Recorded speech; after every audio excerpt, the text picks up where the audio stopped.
Welcome to Talk Football with Tyrone.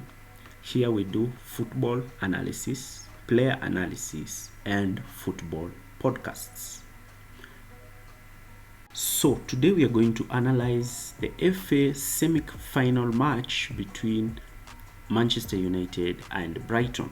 This match was played at Wembley Stadium, and we are going to analyze how both teams set themselves up and how both managers, that is Erik ten Hag and zerbi, set out their team to cancel each other. Mostly we are going to analyze how Erik ten Hag managed to stop Brighton through their usual build-up play. Before we continue, we'll first look at how the two teams were arranged. As usual, Brighton were building up with their 2-4-4 build-up shape, with 6 players in build-up. Manchester United set themselves up in a 4-1-4-1 formation, with Eriksen and Bruno Fernandes cutting the passing lanes to McAllister and Caicedo, with Casemiro playing in behind them and covering the spaces in between. Before we continue, I'd like you to like, share, and subscribe to our channel. Brighton started the game quite well, employing a man-to-man high press. You can clearly see from this clip that the Brighton forwards are pressing Manchester United centre-backs and goalkeeper. This man-to-man press forces David De Gea to go long and Manchester United lose possession. In this other clip, you can clearly see how Brighton are pushing on to Manchester United's defenders, giving them no time and space on the ball. This results to a pass back to David De Gea, who goes long and Manchester United lose possession. This resulted in Brighton having the fewest passes per defensive action. The lines. So Brighton normally like to build with 6 players, and this has created a lot of problems for teams in the Premier League. So Erik ten Hag had planned on how to counter this Brighton's build-up shape.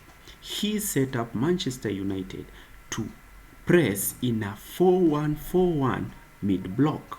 This was Christian Eriksen would step from midfield and pick up one Brighton midfielder, with Bruno Fernandes sitting on the other.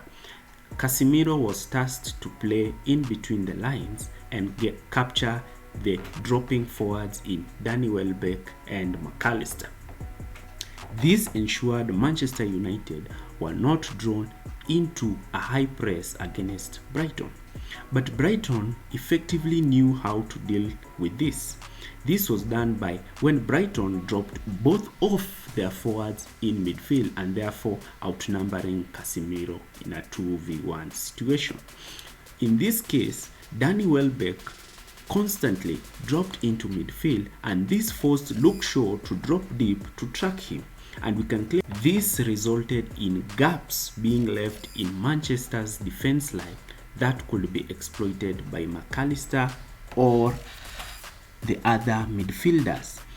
This ensured that Danny Welbeck could play a first-time ball back to Caicedo, who would play the ball in space for Brighton Rhinos, which include March, who was playing as a winger.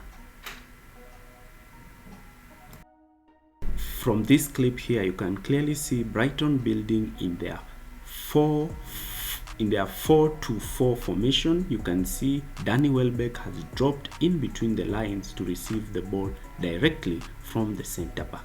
This position of Danny Welbeck has triggered Luke Shaw or Lindelof to be dropping in midfield to pick out the dropping Brighton forwards and limit their central penetration of the ball. This resulted to leaving Aaron Wan-Bissaka in a 1v1 situation with Mitoma. But credit needs to go to Aaron Wan-Bissaka because he was very effective in dealing with Brighton's 1v1 situation, and he managed to stop Mitoma from progressing with the ball. From this clip here, you can clearly see how Brighton set up in their build-up shape. their two forwards are dropping in midfield and creating a 4v3 midfield overload, and they are able to receive the ball from their center backs in between the lines. In this situation, when an opposing center back tries to come and cover them, they play a first time ball to their wingers and therefore have a 1v1 against a fullback. And again, I have to say, credit must go to Aaron Wan-Bissaka. He's clearly one of the best 1v1 defenders in the Premier League. And this 1v1 situation, Aaron Wan-Bissaka was able to stop Mitoma, and Mitoma was limited in progressing with the ball upfield and creating goal scoring chances.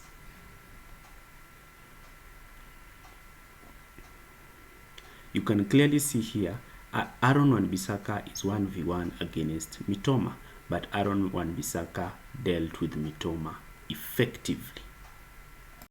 So let's look at how Manchester United dealt with Brighton. So Brighton, as we said earlier, were employing a high press against Manchester United. This was creating issues for Manchester United to progress the ball from their defensive third to the opposition's defensive third.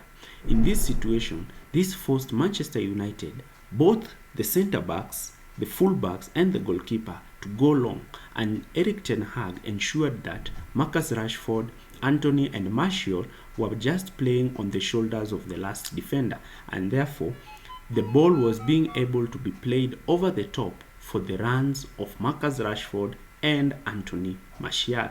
This created a lot of issues for Brighton, but for Brighton, Sanchez was able to come out and sweep the ball and prevent Rashford and Martial through on goal.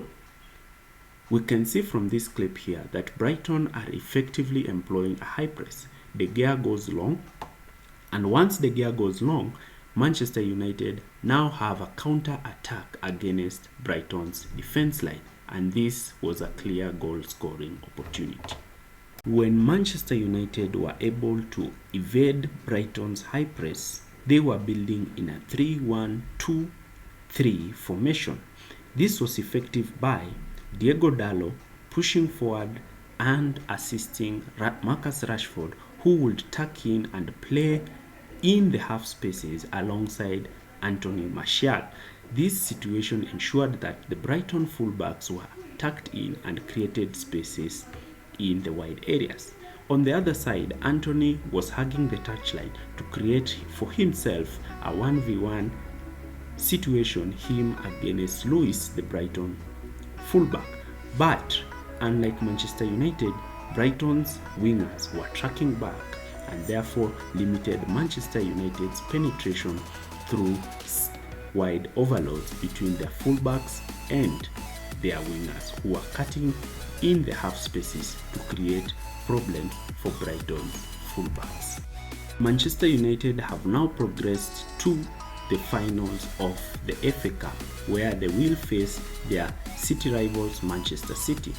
Credit needs to go to Erik ten Hag. In his first season, he has ensured Manchester United are in 2 cup finals. Will Manchester United win the FA Cup? Leave your comments down below, and thank you for staying with us.